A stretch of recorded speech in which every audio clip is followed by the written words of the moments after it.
Howdy, everyone. Good afternoon. It is Eric Allard. Welcome to Tilson Live. We are so excited that you're here on this fine Tuesday to talk about all things building on your land. So I'm Eric Allard, one of your gracious hosts, Senior Vice President of Tilson Homes, part of the fourth generation of the Tilson family. And I'm joined by the one and only Dawn Dancer, Vice President of Marketing and Customer Experience at the Tilson Home Corporation. Welcome, Dawn. Hey, Eric. Hey, everybody. So what you don't know right now is Dawn and I are actually in the same office. So Dawn Which is weird. here. Yeah. Yep. But we're not in the same office. We're in the same building. So, but for the purposes of Restream and what we use and how we do this, we don't play well together. So we got to be in separate partitioned spaces because I talk with my hands and rings hit people in the nose. It's a problem. So it is. Yeah.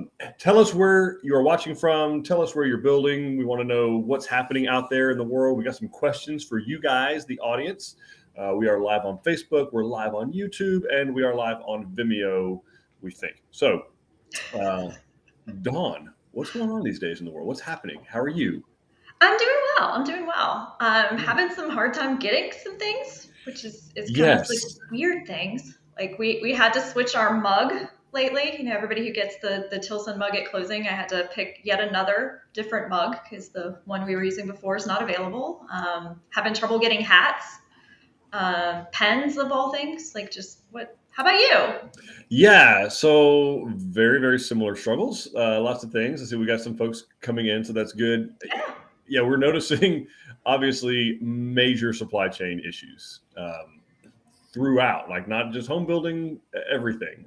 All things are grinding to not quite a halt, but it's not far. So it's interesting because culturally, I think we as Westerners, as Americans, we are accustomed to a certain pace. Yes. And everything for so long has always been better, faster, cheaper, better, faster, cheaper, better, faster, cheaper. Which is kind of doesn't really work that way, but faster is a big thing. I mean, and you can like we stream our videos now, right? We watch Netflix. I don't have to wait for a whole season, of Guiding Light to come on. I can watch the whole thing in one sitting. Oh yeah, Guiding Light. I went all the way. So here's the deal. Is that a college thing? No, this is a childhood thing. Not that old, no, not that old. Growing up, my favorite game show. The Price is Right, 10 a.m. on CBS, Channel 11. Right. KHOU, Houston, Texas. Now, right after it always broke my, I hate Guiding Light. And not because there's anything wrong with it, but it meant that The Price is Right was over. It's what came on immediately after The Price is Right. So anyway, it's the only soap opera I know the name of because it's the only one that came on after The Price is Right was over. But anyway, all that to say that I'm not sure what I was talking about. Why were we talking about that again? Things at a certain pace. I don't. Yeah. Yes. I'm not really okay. Sure how so we we got stream things Light. now. Thank you. We can watch all episodes at one time. We can have stuff from Amazon in 2 days, sometimes same day. Yeah. So we got conditioned for the last really since the Industrial Revolution all the way up until this point of I can have it right now. The entire degree plans. My whole degree plan at A&M was supply chain management. That's what it was. Some would say we're not doing a very good job right now. What are you doing? But the point is, this has been a very big focus for Westerners. And if you go to other countries, and this is kind of how I feel. You ever been to like Caribbean or a cruise or something like that, and you hear the phrase island time? Right. I feel like we are all like in a constant state right now of island time. Without the zen about it, though. Right. Yeah. And there's no daiquiris and no beautiful beaches and gorgeous sunrises. It's all of that part without the fun part of island time. Yeah. So things are, when you're on the islands and someone says, oh yeah, man, we're going to get to you Thursday. Like that doesn't mean anything. It doesn't mean this Thursday or next Thursday or 7th Thursday. It just means a Thursday. A Thursday. Yeah. And that's what I feel like we're kind of experiencing. I don't think anyone's deliberately doing it. I just feel like it's so unpredictable right now from what we have in stock, what we will be getting as a vendor or supplier, what's been allocated to us. Flex duct, for instance, is a big one that went on allocation recently. So Flex duct. So great question. The duct work that's put in the attic that runs from your AC unit to the vent that blows the cold air in our houses or heat otherwise. So let's say that you were an HVAC contractor, and for all of your last 3-5 years, whatever, you've been getting about 60 to 70,000 lineal feet of flex duct a month from your supplier, because that's what you needed to install in all the houses that you had. Well, I heard from a HVAC contractor, he got cut from 65,000 feet per month to 15,000 feet per month. And this is one example, guys. This doesn't mean that's bad math. That's not. So in other words, he's got a bunch of people now standing around that don't have any flex duct to install. So and that's one little item. We got, I got a call just a while ago about fireplaces. There's one of the fireplaces that we use is going to be harder to come by.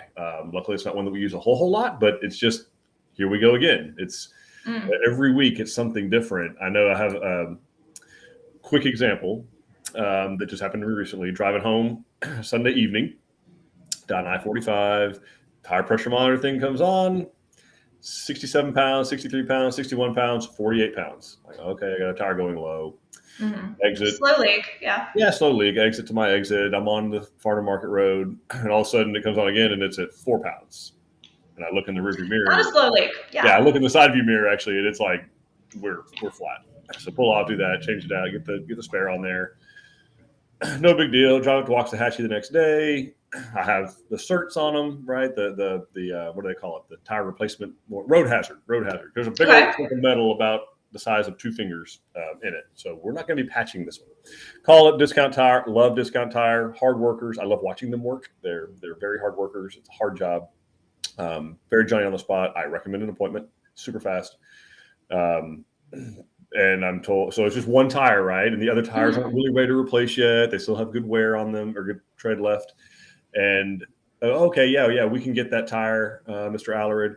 Let us call our distributor and see when it's going to be here. Oh, well, we really should do 2 tires. You don't want one with no miles, 3 with 35,000 miles.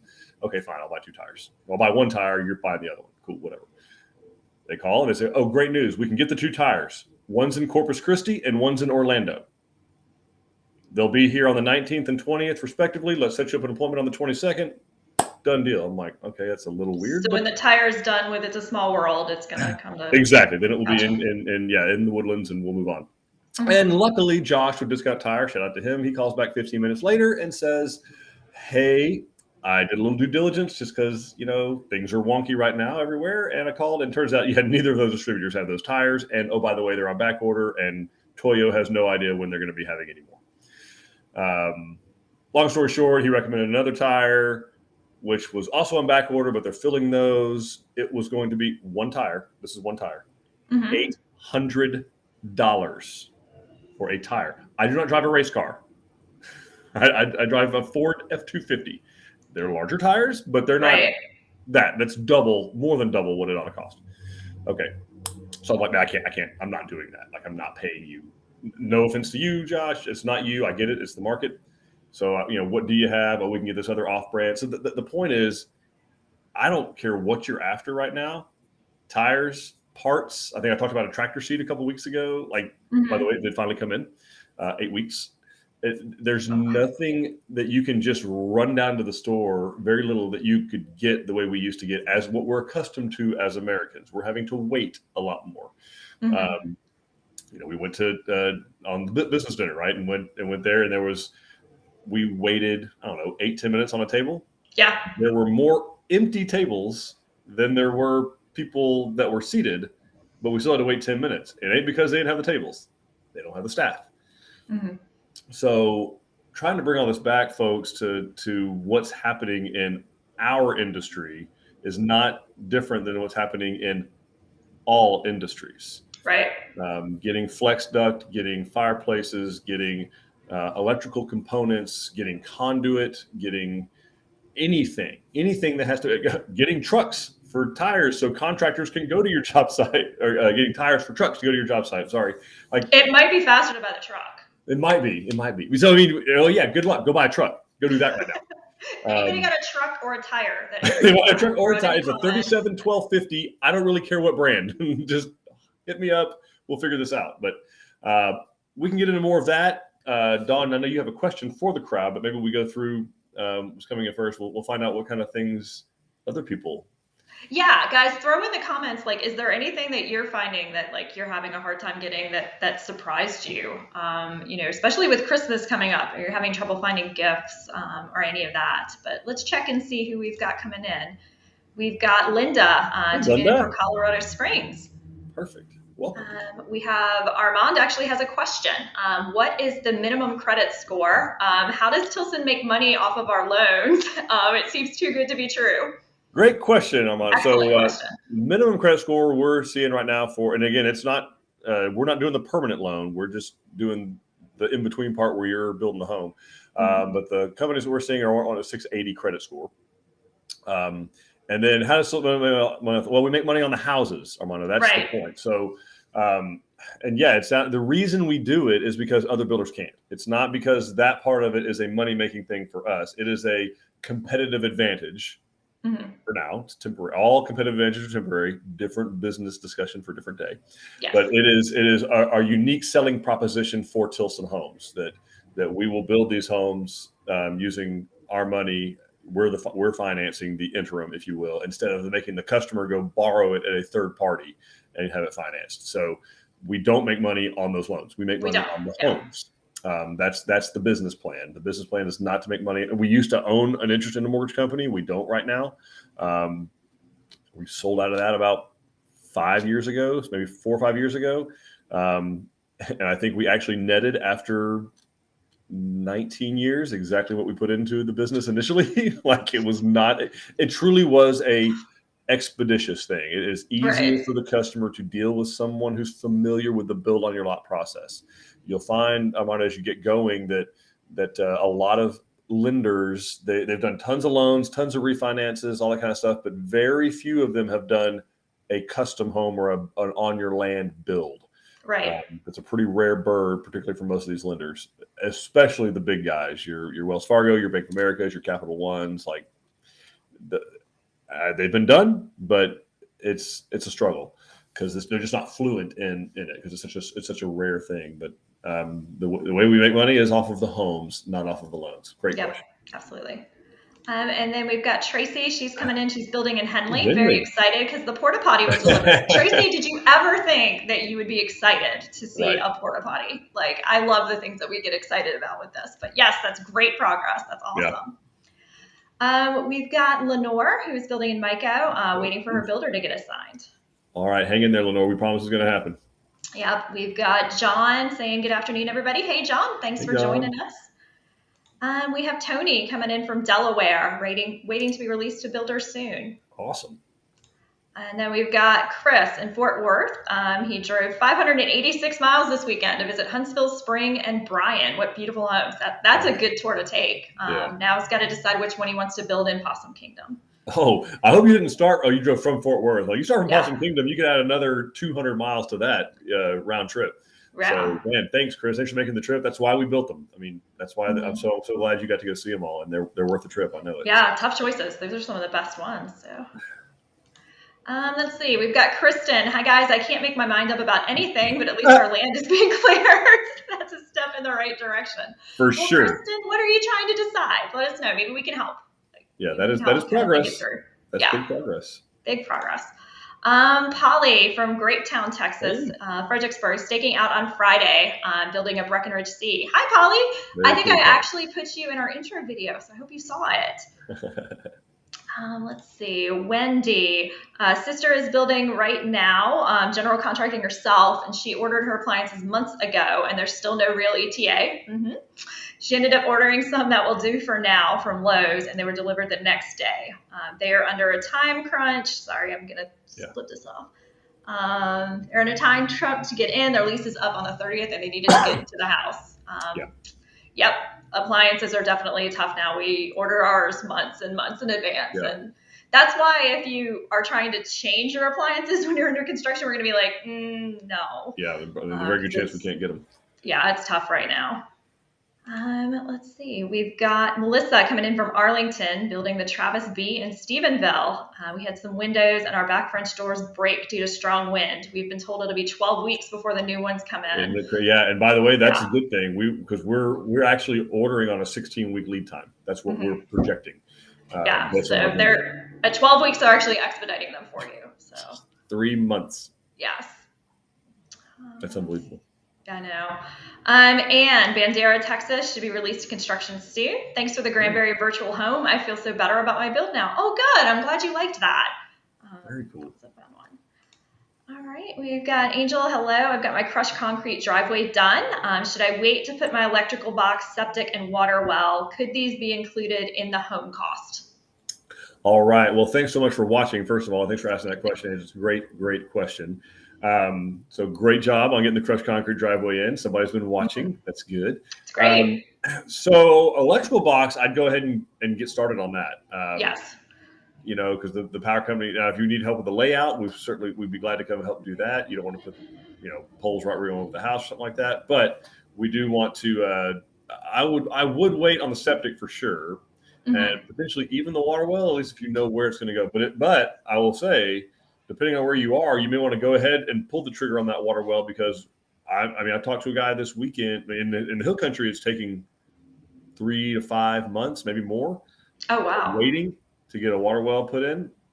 I talked to a guy this weekend in Houston County, Texas, so outside of Crockett. And now granted, it's a second home for him. It's not his primary residence, so he's not putting a lot of pressure on the well guy, but he's been pushed back now. He's been waiting 9 months to get a water well put in.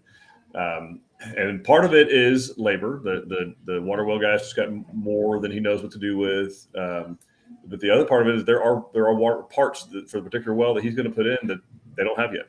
They're just waiting on the parts. I know I put one in Grimes County, and I waited almost another 4 weeks on the completion of it to put the type of submersible pump that needed to go in it.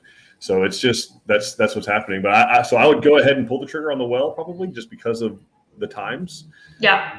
I wouldn't do that on the septic right this second. I would wait until you have a house design nailed down, because that septic design, it needs to be designed by a registered sanitarian and submitted to the county for approval, and it needs to be designed to the square footage of the home you're building, exactly where it's going, and the number of square feet and number of bedrooms and bathrooms for that home. So right. They calculate how many gallons per day you're projected to use, and how many square feet of spray area or field line that's going to need to be installed. So it'd be probably a little premature on the septic, but on the electrical and the water well, I'd go ahead and get in line on those. And then as whether they could be included in the home cost, they could be potentially included in the loan if you have enough room in the appraisal. So we need to make sure that there's enough room in your equity and your appraisal for us to include those in your mortgage. All right, and then we have David saying thanks for the barbecue. So guys, David's our videographer. He was here today shooting some customer care and like warranty tip videos for you guys. So we're excited to be releasing those soon. We've got Nikki building in Decatur. Wise County. And John is building in Driftwood. His slab was poured yesterday. Awesome. Oh, cool, yeah. All right, so here's what Kristen says she needs help with. She's looked at thousands of tiles and lots to Junior to see if we can get them. I'm sure he's super tired of getting my emails. All right, so we're just on color decisions. I can't help with colors. I think I've told you guys my opinion on colors. It's like naming a baby. Like, you don't ask for opinions. You just gotta go with the ones that work best for you. So just figure out what works. Yeah, and I mean, obviously we use Dow Tile right now exclusively, and they've been fantastic. But there are things, there's stuff that they cannot get right now. Stuff that's been discontinued. Dye lots that are different enough where they're not comfortable putting them back into the program yet. It's and trying to find ones that are available now that we have pictures at the ready, or even Dow Tile has pictures of. It's going to be a pretty tough deal right now. Yeah. I would just pick a safe neutral color based on input from one of our designers that's helping you there in San Marcos, and you're probably going to be pretty safe between rugs and furniture and furnishings and drapes and pillows, and use those things to accent things that are cheap to replace, relatively speaking, and keep it rather neutral on the cabinets, countertops, floor coverings, things that can be pricey to replace. Makes sense. All right, we've got Julie. We're waiting for our foundation plan in Manual J, building a Whitney and Bowie. I've already had to sign a change order and pick a new cabinet color because it was discontinued, but I like the new color much better. Jody in the Weatherford sales office told us to expect more change orders due to the problems that we're discussing. Yeah. Great. Thank you for being so flexible, Julie. Yeah, we did have Kentmore came and they discontinued a couple of the colors. We do have some other ones that we can choose from that we actually will probably be asking you guys what your opinion is on a couple of them in our next session.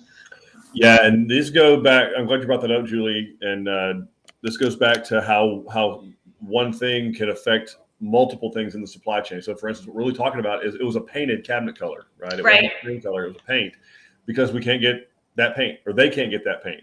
And there's paint that we can't get. There's polymer that goes inside the paint in a particular mixture that you just can't get it right now. And so we're having to color match other ways, and that's so we as home builders we focus on ourselves because it's all about us and our customers, not anybody else.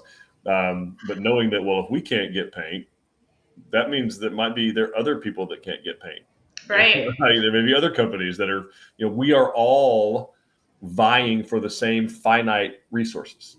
And sometimes it's a thing like paint or a battery or a tire and a flex duct. And sometimes it's people, labor, humans that we're vying for. Particularly if you're in that Central Texas, that 35 corridor, and I'm talking from Floresville, Texas, all the way to the other side of Georgetown, like a big, big corridor. We are all trying to there's a finite amount of human resources, of skilled labor. And we're pretty picky about our humans. We are. This present company excluded, focus on Dawn. But we're fairly picky about who, but seriously, it's not, there's not, even if we, it doesn't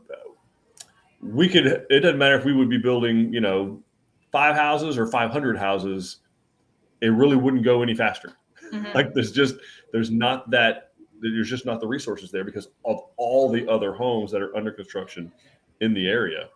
And they're all fighting for the same resource. Like every one of those painters is going to a Sherwin-Williams or a Benjamin Moore or a Home Depot to Behr paint, and they're trying to get 50 gallons of paint. There's only so much paint.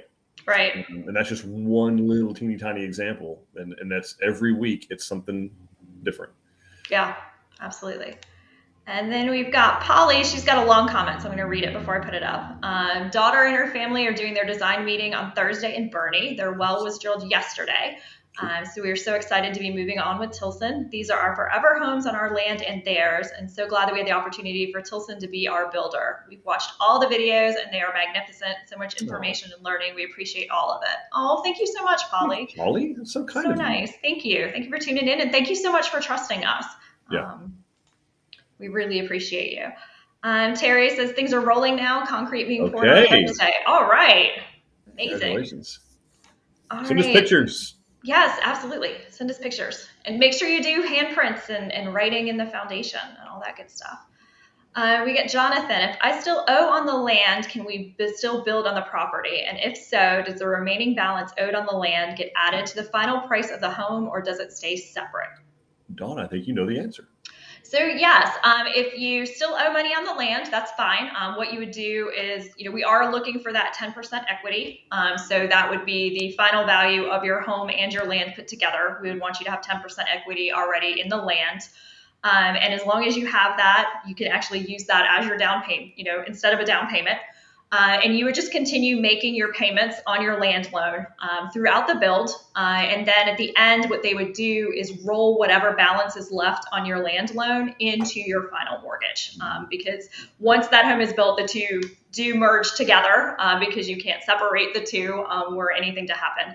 So whatever balance is there is rolled into your final mortgage. So you would keep making your land payments, yes. Jonathan, throughout construction. Some people ask that question as well. So when you'll get approved up front for the full amount, whatever the balance is going to be when we're done. But you just continue to make that land payment just like you have been doing all along. So that doesn't change. All right, awesome. And then we've got Carla. Hello from Petite. My husband and I are planning to build in our property, but with the pricing of material going up, we don't know if we should wait a bit longer. How much is the square foot going for a custom home? Well, Carla, great news. You came on the right place to watch, because I would warn you, do not buy a home or compare them by the square foot. Well, the price per square, the price per square foot, bad way to look. That's going to lead you down a road we're going to keep you out of trouble. Okay. Mm-hmm. What you want to do is compare apples to apples, which is very difficult to do with home building. And price per square foot kind of drives you to do that. It's kind of why you would never shop for a car based on price per pound. You wouldn't shop for food based on price per ounce, based on a restaurant. You want to get an upfront contract price for the things that are included, and a line item breakdown of the options that you want to add or delete from that particular home. So that's the square foot. So in other words, the range could be $100 a square foot to $250 a square foot, but that doesn't make sense. And is the square footage based on the square footage of living area? Is the square footage of slab area? Is the square footage of total cover? Is it the square? So it can get very, very misleading. We have seen builders the ceiling height's the same. Yep. Yeah. What kind of cabinets? What kind of countertops? What kind of floor coverings? What kind of light fixtures? And people will say, "Oh, well, just the standard stuff." Like, well, are two builders using the same standard stuff? Probably not. So we recommend getting the price, like the price. Here's what's included. Here's what's not included. Here's what your responsibilities are. Here's what the builder's responsibilities are. And again, I'm talking about whether you use Tilson or not. Right. Just do not. I would warn you against building with a builder who advertises or bids your home based on the price per foot. We have seminars on that, other videos on that can walk you through that. Maybe we drop a link on the Build on Your Lot seminar. There's a little PowerPoint that I do on price per square foot and why that's misleading. Now, that being said, materials, everything is going up. Right. Okay? Everything is going up. A gallon of gas, a gallon of milk, a gallon of paint. I think my wife paid $60 for a gallon of paint that, by the way, was supposed to be a Sherwin-Williams color. They didn't have it. Went over to Home Depot to Bear to have them color match it. It was $60. Was it gold paint? It was an exterior. You know what? I haven't seen it yet, but I was told it was an exterior, just acrylic paint for ceiling. And anyway, so all that to say that stuff has gone up. We have already gotten, obviously we don't go month to month right this second. We've already got notifications from vendors all across our entire little supply chain that the installation is going to go up in January. Cabinets are going to go up. So it's that trend is not going to stop, Carla. Right. For sure. I was just on the phone with Justin Ordno, our Senior Vice President of Construction, before we got on here. And obviously he's out there in the field, boots on the ground every day with his builders, with customers, feeling this stuff, seeing what's going on, making calls, contractors, vendors, trade partners, figuring stuff out. And he is now being told by large vendors of ours that buckle up. This is the next 3 years. This what we're experiencing, the supply chain craziness, it could be 3 years of this before things normalize. There are, and you can see it if you go look up the coast of Long Beach or read about that. The ships are stacking up. There's not less of them. There are more of them. We're not putting a dent in that. It takes 3 days to unload a ship with containers. Now they can do more than one at a time, but that's how long it takes. So if you've got, more ships stacking up than you can unload at one time, you're going to have a bottleneck, and that's what's happening right now all over. So that is a struggle, and that struggle is not going to stop. Inflation is here. It's real. I don't care what you read on the internet. If you can go to the grocery store, if you don't believe me, go to the gas station. Like, inflation is here. And the wages that people are being hired at, there's going to have to be some part of it that stays for people to be able to afford to continue to live and provide for their families. So we're experiencing one of those cyclical occurrences. Okay, it's not catastrophic. It's not Armageddon. It's not life-ending. It's not an economic peril. This is cyclical. And typically it slowly, gradually inflates. And then every now and then there's a hyperinflation moment, and then it levels back off. Over time, it does not go down. The price of these homes, I don't care what other builders are telling you, they're not going to go down. Price of resales might go down eventually. Not happening right now, but that could happen. but the homes cost what they cost because materials in them cost what they cost, and the trades cost what they cost to build. So, yeah, I don't recommend waiting, but none of those things are the reason why I don't recommend waiting. The reason I wouldn't recommend waiting right now is what's going to happen if you're borrowing the money, Carla, which I don't know. If you're paying cash, that's a real decision you just have to make. You want to gamble and wait longer, see if they go down. Maybe I'll be completely wrong.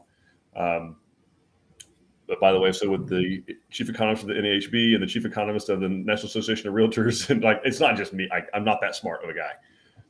But if you're financing the home, interest rates are going to go up for sure. Yeah. We don't know how much, we don't know when, but we do know they're going to go up, and that will change the purchasing power for the average person, for the bulk of America. That's going to determine way more than what a 2x4 or a window or a light fixture cost in the next 6 to 9 to 12 to 18 months. An interest rate movement of 1% is a significant difference, not only on the payment overall, but on the overall what you're paying in interest on the life of the loan. Right. Yeah. So we wouldn't advise waiting longer, particularly if you're borrowing the money.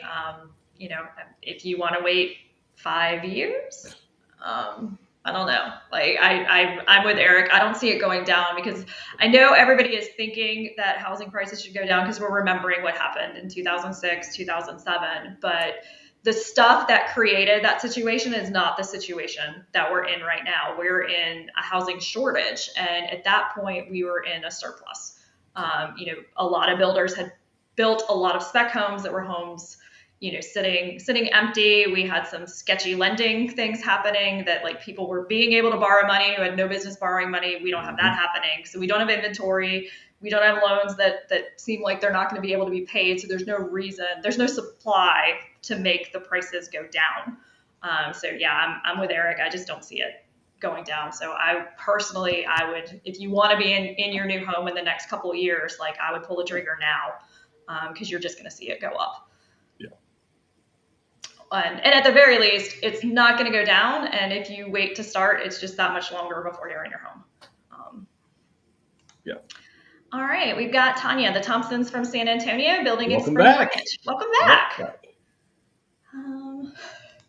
Kristen is asking which color was discontinued to Julie. Julie was talking about the cabinets. I think there've been some answers flying around. Yeah, there was like a blue and a gray that are gone, and we replaced it with another one. But yeah, that kind of stuff is happening. Wendy, we are going to build in Republic Grand Ranch. Can you all add an outlet near the front of the property line next to the driveway for decorations and such? Also, can you all coordinate for fencing, specifically around the back of the house? We have a dog and want it to be able to come and go out as they please while we're gone. Yes. I would like for my dog to just go. That would be great. Oh. Yeah. Only one of them. Only one of them? Just the old one. The other one I don't mind as much, but yeah, I would like mine to go, not so much come back. But anyway, all right, Wendy. So thanks for watching. I know you've been watching a long time, so welcome. Yeah. And so the answer is we can arrange, figure out how to run conduit to the front. We've done it before. There are actually some subdivisions that require lighting, so like 2 posts or masonry columns with lights in them, or maybe someone wants an electric gate. Although I would be the first to tell you to go solar on that with a battery. Much easier to work on. But yes, we have run conduit to the end of the driveway before or something like that. Although I find more and more that the LED stuff, like, just give me the solar. That way when I get tired of it, I throw it away and get a new one. And then coordinate fencing. Yes, we can get with a fencing contractor, particularly in Republic Grand Ranch. Get a hold of somebody because we actually have a landscaping package we do as well. And I know they have fence contractors. And we can make that happen. Depending on what kind you want, right, and the level of your property. I don't know what size dog you have. So, what kind of fence you're going to need, and do you want it to be a wrought iron fence? Do you want it to be a privacy fence? I actually don't know if they allow those there. Maybe they do, but I know for sure they allow the wrought iron and there's kind of a 3 rail that can do that. And they also, I've seen the kind of cattle panel with wood trim around it. Those are real pretty. See them a lot in the hill country, but we're seeing them more and more now in that area too, in Montgomery County, Willis. So, all right, awesome. Sure can, Wendy. Be glad to. All right. And then we got Brandy coming in from Waco. Hello, Brandy. Welcome. Welcome, everybody. Eric is going to be in Waco on Saturday. I will be there Saturday. Be there So, Saturday. Doing Rain or the built on shine. your land I think it's seminar. shine. I think we're shining there. Yeah.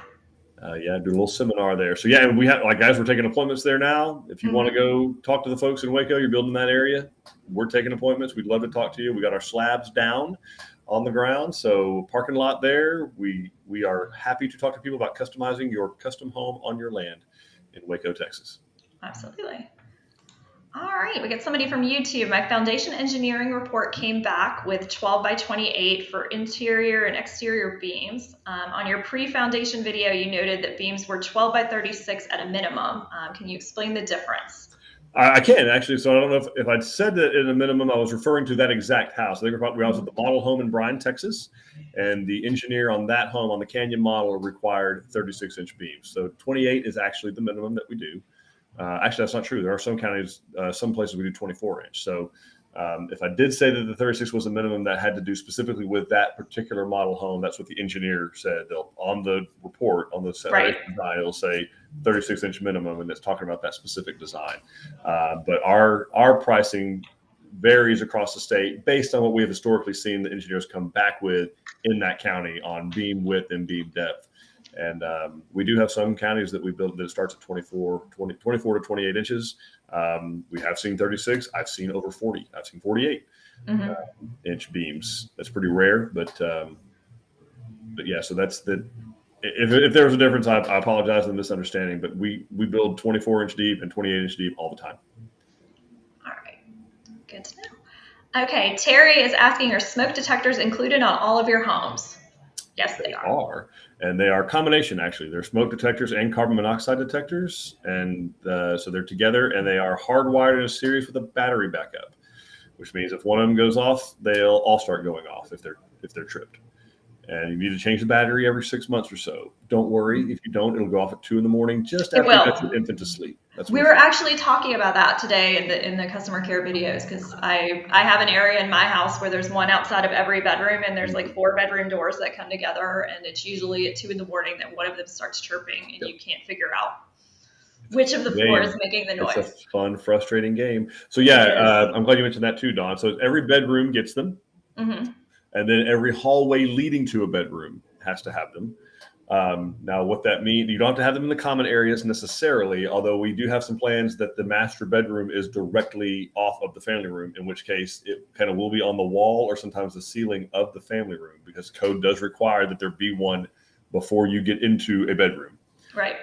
So but there's definitely one in every bedroom and definitely one in every hallway or entrance going into a bedroom. All right.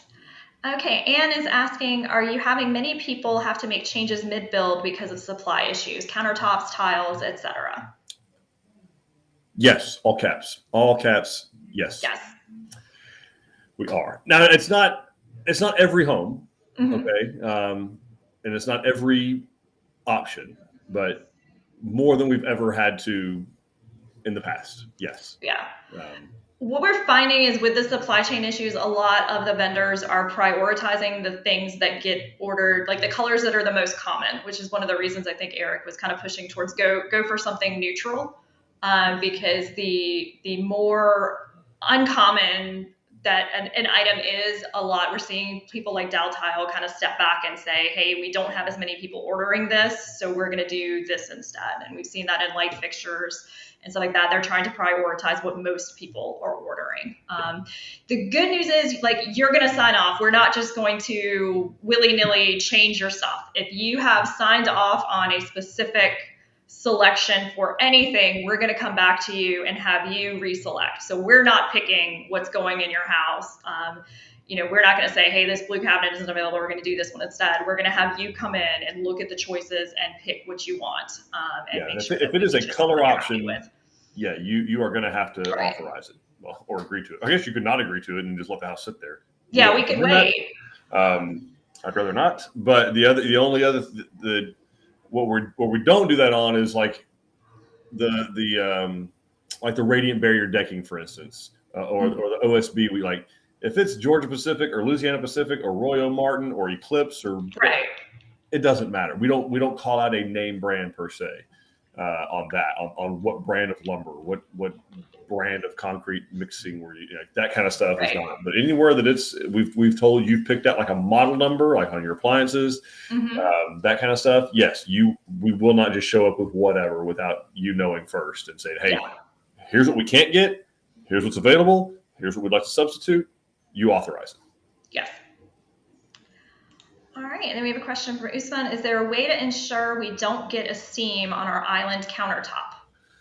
Not necessarily, Usman. It just depends on, particularly right now, what's available and what size that it is. I mean, so they are made in finite sizes, obviously. And I don't know what size the island is per se, but we do really leave it up to the discretion of the granite installer or the countertop installer, what they're comfortable with. Because what we don't want is we'd rather have a seam that is designed to go there than one that happens over time on accident. And that's what they're trying to prevent. What they particularly get concerned about is around sinks. If you have maybe 3 or 4 inches of granite around the sink on the front, and then 2 or 3 feet, no big deal. But it's kind of like driveways have expansion joints in them. Right. So, in other words, we pre-design on driveways, sidewalks as an industry. We're going to break it here. Like we're going to break it every 10 feet. So it doesn't break on its own. Yeah. Exactly. So I don't know enough specifics, Usman, to know, but if it's something that we can ask the contractor, we absolutely will. So I think Danielle is your consultant. Get with Danielle. Let's get the measurements over to the contractor, and they'll tell us yes or no. But we do need to ask them for sure to be specific about it. And if they say no, they have very good reasons and experience of why it wouldn't be a good idea to do that. You don't want to create stress on something like that. Okay. All right. Anthony's asking for the temporary pole is just a 110 and 220 outlet needed. Great question. Actually, all we need is 110. I don't think we technically need a 220. It'd be maybe nice to have someone have like just a huge compressor, but that's not really the size compressor these guys are using. It's all pretty well 110.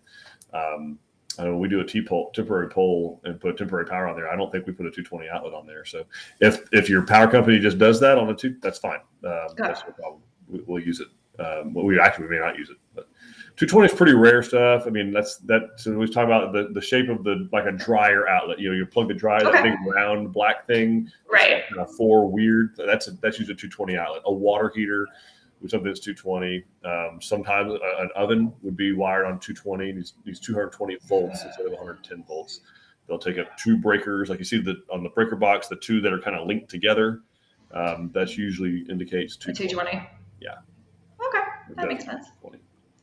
All right, Jonathan's saying, I'm sorry I couldn't hear you when you answered my question about building on the land and still owing on the property. So yes, I can repeat myself. So yes, if you still owe money on the land, that's fine. What we are going to be looking for that 10% equity. So we want to make sure that you own, 10% of the end value of your home, which is the cost of the home plus the cost of the land. So that value put together is what we're going to have the appraised to be built value set on. So as long as you already owe 10% in your land, we're good to go. If you don't have that full 10% yet, we are going to look for an additional either deposit with us or ask you to pay that much into your land loan before we can begin construction. And then what will happen is during construction, you'll just continue to make payments, those payments on your land loan while we're building and until we close on your home. At the time when you close, the 2 loans are going to be combined. So your mortgage company is going to pay off the balance of your land loan, and then it becomes one loan to you, because once there's a house on that land, like they can't separate it. So the mortgage company is going to say, hey, this loan, we're going to pay that off, and you now owe us that money. So that's how that would work. All right, we've got Ashton. Hello, guys. Looking to build in Bastrop soon. Can't wait to get started. Just got my survey done. Awesome. Brilliant. Good job. Then we've got Amanda. Hey, guys. I have my first meeting with Tilson this week. Welcome. Yeah. What is usually discussed at the first meeting? What should she expect, Dawn? So what you should expect, if you already own your land, go ahead and bring in all the information that you have about the land, and we're just going to talk to you more about our process, answer any questions. that you have about that. And we're going to look at your property and help you kind of identify how big of a home you can put on it. We're going to talk about budget. We're going to look at plans. We're going to give you a model tour and also show you kind of our color options and just really go from there. Whatever you want to talk about in that appointment. If you're ready to sign, we'll even sign. Yeah, man. Be ready to talk things about, specific to your, if you have restrictions like Don was talking about, if you have any of that kind of information you can bring with you, bring it. If you have a survey, bring it. If not, it's okay. And also we're going to walk you through what you like, things that are included, things that you might need on your land specifically based on where it's being built, things you may not need at all based on where it's being built. Talk about utilities. We'll talk about that to a degree, but and yeah, we don't want it to be too overwhelming for you, but we want you to get all the information that you want to get out of that meeting. So great. I'm so grateful you're coming in and thanks for asking that question. But yeah, it's super fun, informative. Don't let it be overwhelming. Let it just kind of enjoy the process, take it in. It's a good experience. And if you already know, if you've looked at our plans already and have a couple in mind, if you know what kind of changes, they can actually price those out for you when you come in to visit us. So welcome. All right, Angel is asking to clarify, is it only 10% of the land or 10% of the entire cost of the house build land combined? Great question, Angel. Great question. Dawn, what is it? So it is the latter. It is the entire cost of the house build and land combined. So what we're looking at is we're going to have a third-party appraiser come in and we're going to tell them the information about your property and the information about the home that you're building, and they're going to give us a to-be-built value. And that is going to include both the house and the land together as one number. And we're looking for 10% in that number that they provide. So it's not a number that we come up with. It's not a number you come up with. It's an independent third-party appraisal who's looking at comparable sales in your area to say, okay, this is what this house would be worth. That's it. That's it. So for example, if your land cost $50,000 and the home cost $300,000, it'd be approximately $350,000 in value. 10% would be $35,000 of that number paid into the land, which means if you're doing the math, the land would not necessarily have to be paid off. You could have that 10% without the land being completely paid off. So I like examples. Sorry. Yeah, no, it's good. All right, we got Wesley coming in from Arizona with building in Greenville, building the Canyon Elevation C, has the forms foundations done, and the plumbers are on site today, hoping for a foundation pour on the 23rd. Awesome. So you are moving right along. Everybody hope for good weather for Wesley so that we can stay on that schedule. That's awesome. Let's see, Doug, we're planning to go with the Canyon in Burnett County, wanting to target a May 2023 finish date. When should we plan to sign our contract? May 2020. I would do like January, February 2022. Yeah. That's what I'd do. Awesome. All right. Tracy, we have a question for Eric. We have a tree stump that has to be removed since it is in the corner of our foundation. The tree roots grew through a rock plate in the hill country. Any idea on how to remove the stump? Excavator, Mini X. So you can either have someone come out there and do that. And I know there are places that rent mini excavator. So mini excavator is the one that has this on it, the bucket that does this. It has an arm that does these things. Or you can get a big excavator. I mean, it doesn't have to be a big one, but an excavator is going to be the best course of action for removing a stump completely. Excavator. They can be rented. If you don't have a lot of experience with a piece of equipment, I would not recommend doing that because you can tear one up. Or if you do it, definitely buy the insurance. Because equipment is expensive, and if you haven't been listening to the whole show, parts are hard to come by. Yes. When things get messed up, and so anyway, all that to say that it's not a huge operation. Like, get a little mini excavator in there. It's probably a 1 or 2 hour project. But if there's other stuff around your property to do that you could use it for, we tried the excavator and it won't budge. Oh. Well, then the next step is you're going to have to hire somebody with a jackhammer. That's the next step. So we can recommend contractors probably in the area that do that. But we've had to do that. We have septic installers that they have to do that sometimes. They have to jackhammer slab stumps out of the way. But that's the next. So that would be either a skid steer type of attachment or a larger excavator with jackhammer. So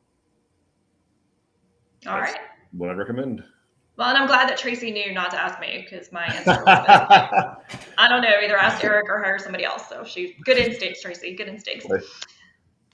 All right, we got. I kind of want to attack it myself now. Like I want to attack this stuff. Oh, now you've issued Eric a challenge. We got Misty from Mansfield Building in Toller. Oh, very cool.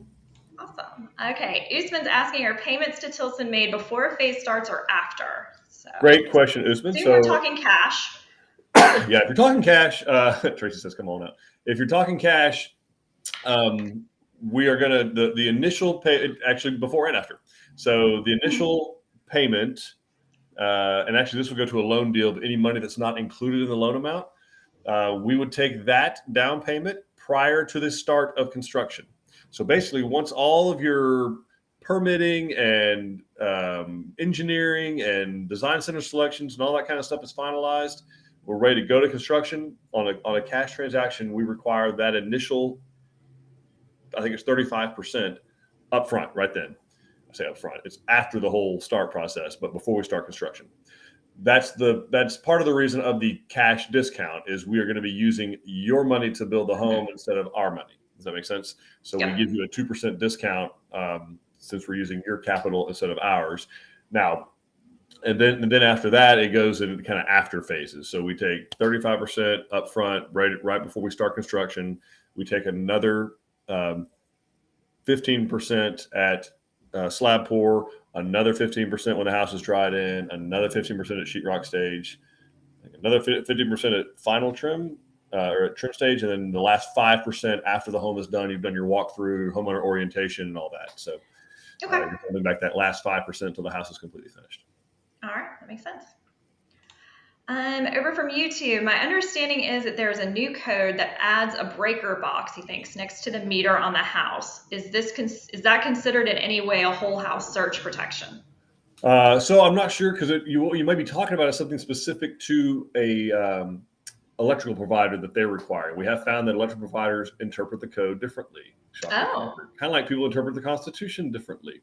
And it's pretty. So what happens when you write a book that's too long?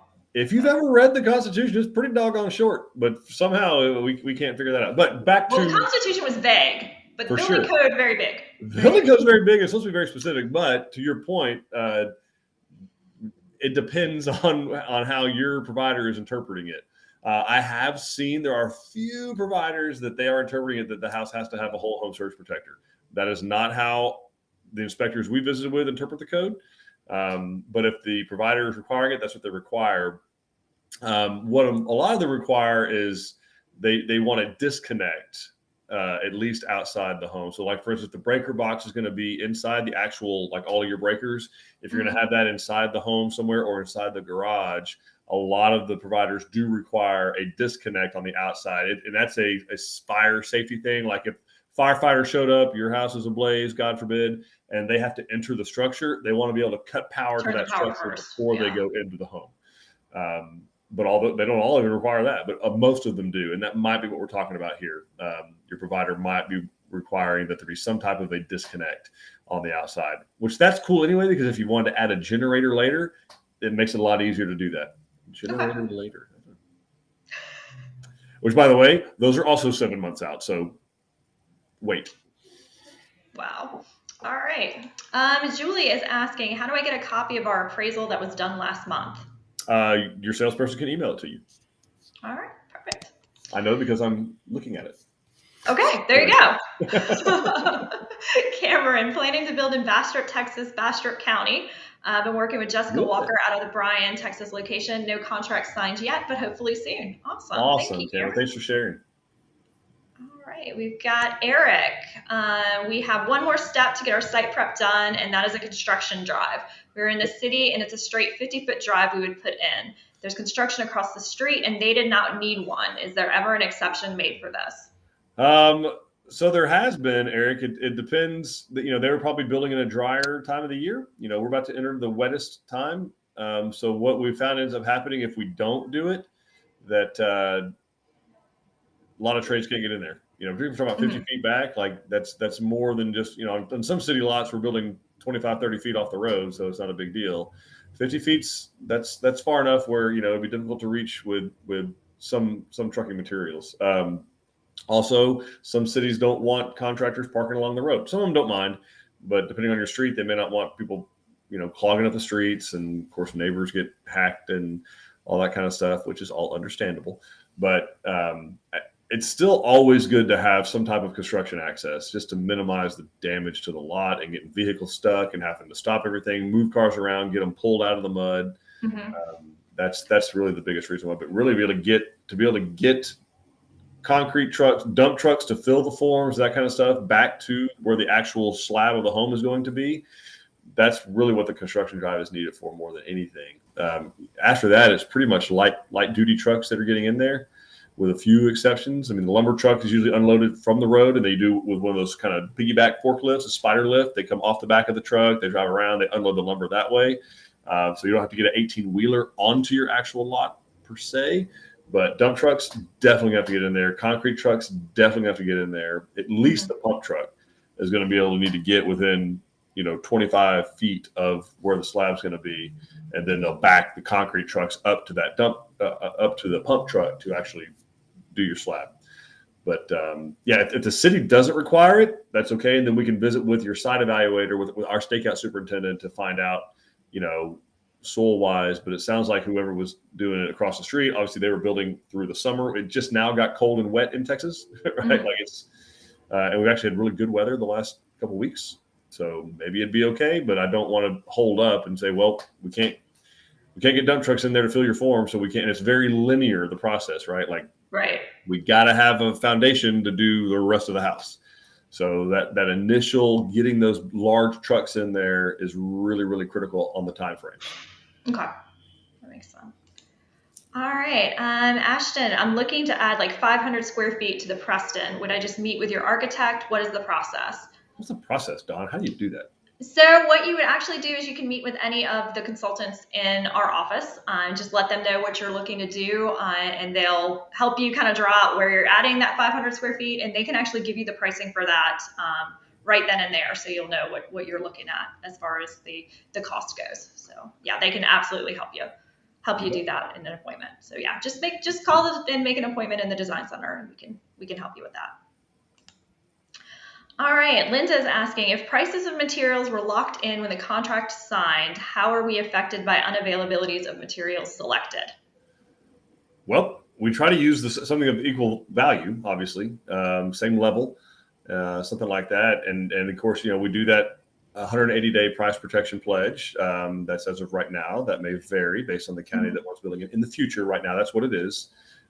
We have found that we need to timestamp these things. This is November 16, 2021. That could change.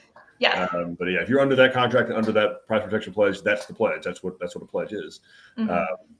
And so, yeah, I mean, we're affected case by case.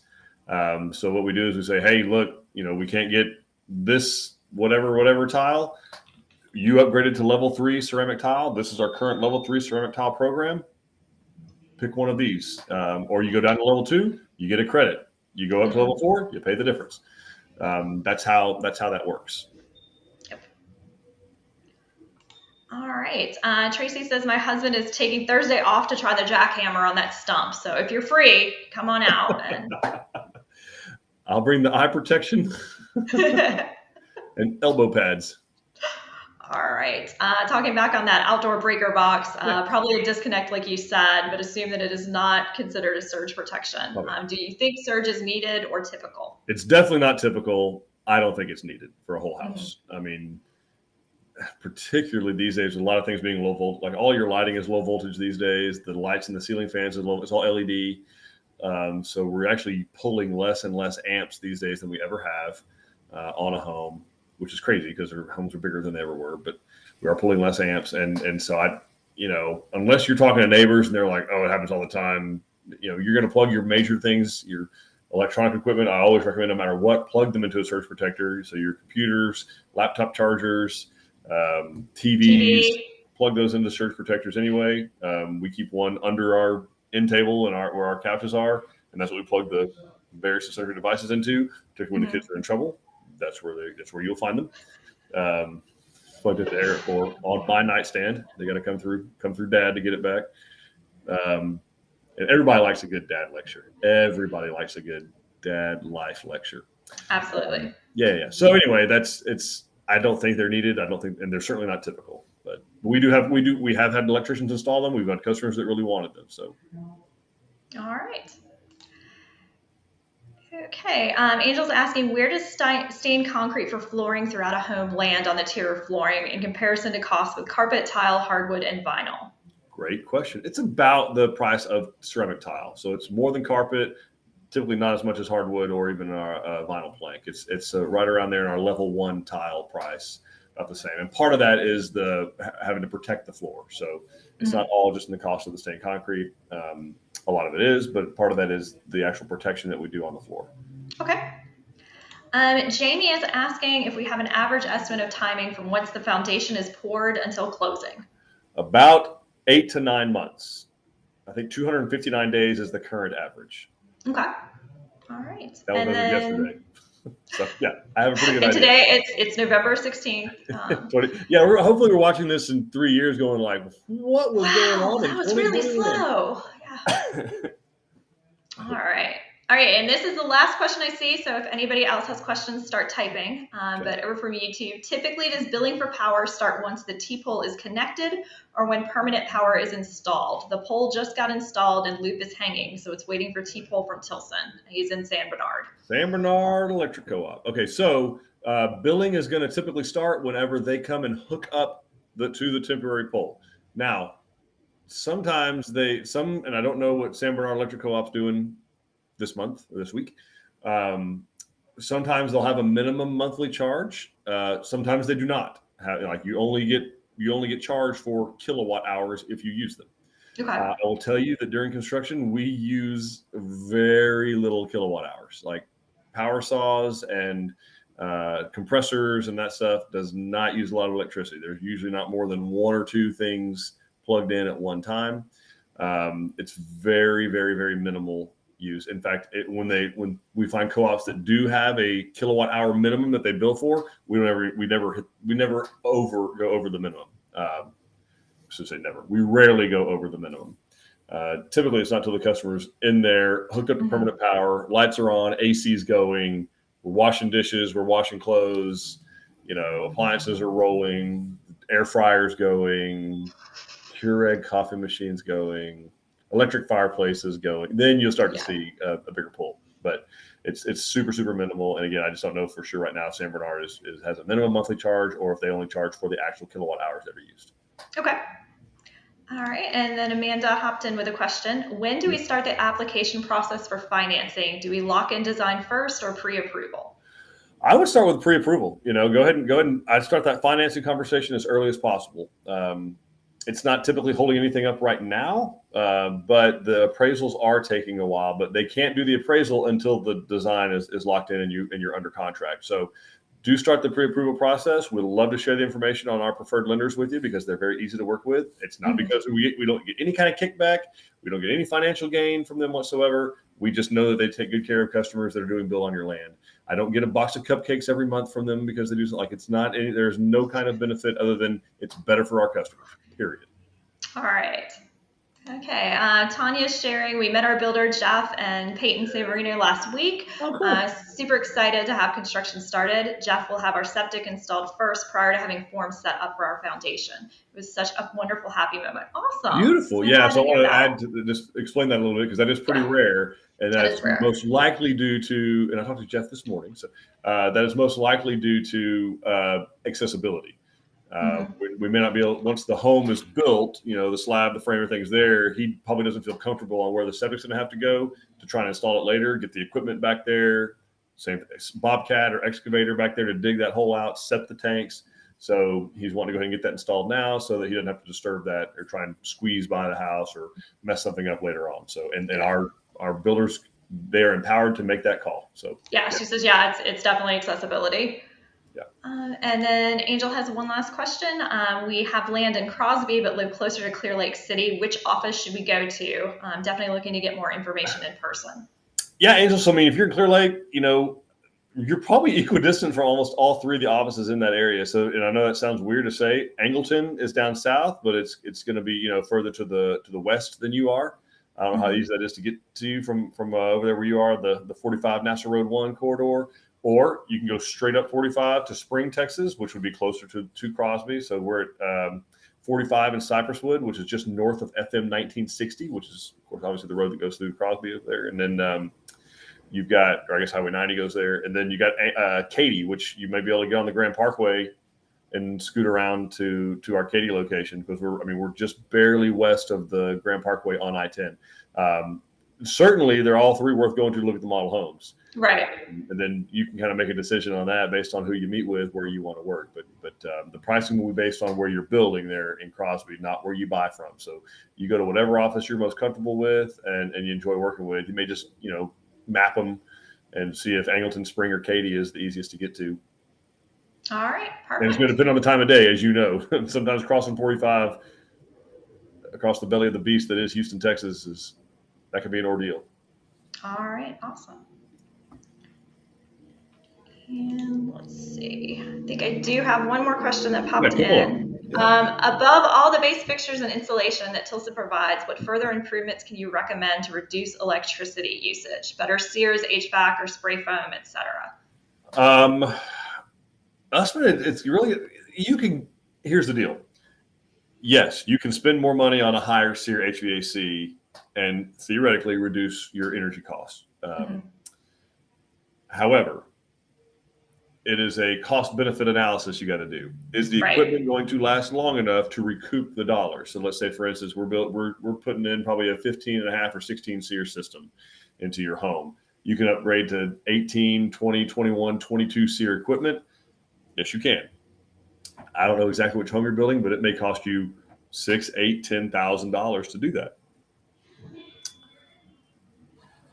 Based on dollars you're paying per kilowatt hour, how many less kilowatt hours that will use, how long, if it takes you 17 years to make your money back, I can't guarantee you that the equipment's going to last that long. Does that make sense? Like a unit, for instance.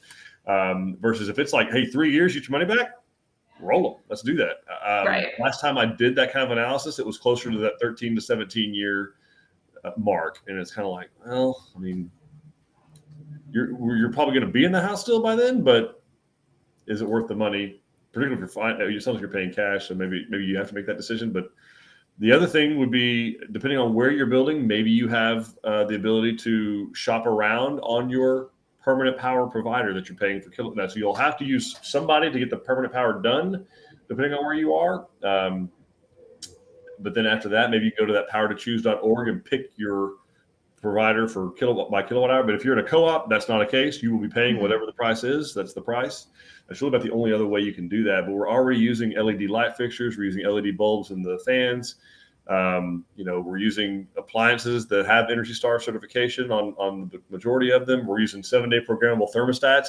I will say, use the programmable thermostats. So we install them in a lot of houses, and some folks don't ever program them to be, run the temperature up a little bit while they're at work and then come down before they get home. So they'll just put it on 72 and leave it there all the time. And that's okay. But I'll tell you, if you'll actually use that, that will help probably more than anything, is actually use the programmable thermostat to run up when you're not there. And they're Wi-Fi enabled. So if you get to do it and you get to work and you want to bust out your phone and set it, you can do that. That's probably the number one thing you can do to make the largest impact, is to actually use your programmable thermostat. Yeah. Chris, not a fan of the higher SEER. He says his blew up 3 months after the 10-year warranty ran out. So yeah, and I hate that for you, Chris. I know obviously that's not one of ours, but I just that's the stories we typically hear. Is particularly that higher SEER equipment is more complicated. It's got a lot more components in it, a lot more delicate components in it. So they do tend to be the most susceptible to. I mean, think about it. It's a thing that's sitting outside in the Texas elements 24/7. Yeah. How long will it last? Martina has some advice for Angel. You should find a salesperson you connect with. We met with 3 before we found the right person for us. We have only been to the office 4 times, worth the drive, in my opinion, to work with the right salesperson. Martina, I think that's great advice, Martina. That is great advice. Anthony is curious about gray water, bypassing the septic to the leach field or rerouted somewhere else. Yeah, so it's typically does not go into the leach field. Gray water stuff typically has its own place that it goes to, typically a gravel area. What he's talking about, guys, with gray water is a washing machine would be a great example. It's not sewer water. You're not bathing in it. You're not going to the restroom there. It's just washing machine water. It has washed dirty clothes and has soap in it. So it doesn't need to be treated like the on-site sewage treatment plant that is treating your sewer water. So, we can do a separate gray water stub out. Most designs being done these days, if it's aerobic, they're designing it for the whole house based on gallons per day. So it doesn't hurt for it to go into the same tanks as all that. But if it is a conventional system and you're going to be using it pretty heavy duty, then it is something to consider on having a gray water stub out. We see them a lot more in the hill country than we do anywhere else, just because they have a lot more rock than sand. And so they have a harder time percolating in the hill country because it's either clay or rock in most cases, very, very little sand. So yeah, it's typically rerouted somewhere else into its own gray water tank or gray water gravel leach field. Okay. And then we have Louis asking, looking to build a San Felipe D, the Craftsman style, but we'd be adding a front load garage. Would the front elevation default to a San Felipe A front elevation, the traditional hip? Like, how does it work when we add the garage? Yeah, he's done it to the front. It's going to follow this. We can follow the same Craftsman style, even with the front of a garage or front load just above the garage door instead of, a hip coming down at an angle. We'd have probably some kind of a front gable over that garage door, like a triangle over the front door, and board and bat hardy or whatever the Craftsman type look is on that particular elevation would be. It can look just like it, or we can make it the traditional hip if you prefer that. Yeah. So yeah, when you come in and you meet in the design center, they can actually show you what happens to the exterior of the home when you start adding the custom options and putting in the garage. So if that's something that's pre-designed, they can show you exactly what happens there and make any changes or design it for you. Yep. All right. And that is all the questions I see. Beautiful. Well, thank you all so much for tuning in. We hope this was informative for you today. We know some of this stuff is not fun to talk about. No one likes to wait. We're Americans. We're not good at waiting. We're not patient people.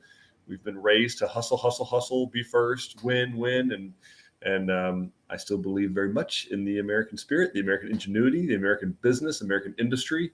And we will get through this sludge just like we've gotten through everything else. But it is going to require some grace on all of our parts. We need to be graceful to one another. The guys that are coming out there to work, they're coming out there to work. They're dealing with materials that they sometimes they can get, usually they can't get. They're working with what is showing up. We're running like crazy trying to keep them going, keep your homes going. So thank you for bearing with us. Thank you for trusting us. We promise in the end it will all be worth it. It will be memorable. We're hoping in a very positive way. But thank you, Dawn, for putting this on. Absolutely. Thank you, Eric, for joining me and doing this.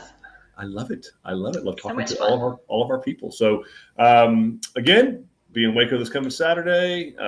We have a whole bunch of places that you can find us. Dawn, where are all the places they can find us? So they can visit any of our design centers in person throughout the state. You can find us on our website that is open 24/7, and you can fill out an information form or give us a call there. You can find us on Facebook. You can find us on Instagram. You can find us on the YouTube. You can find us on the Vimeo. It is very hard to not find us. So please come out and visit us.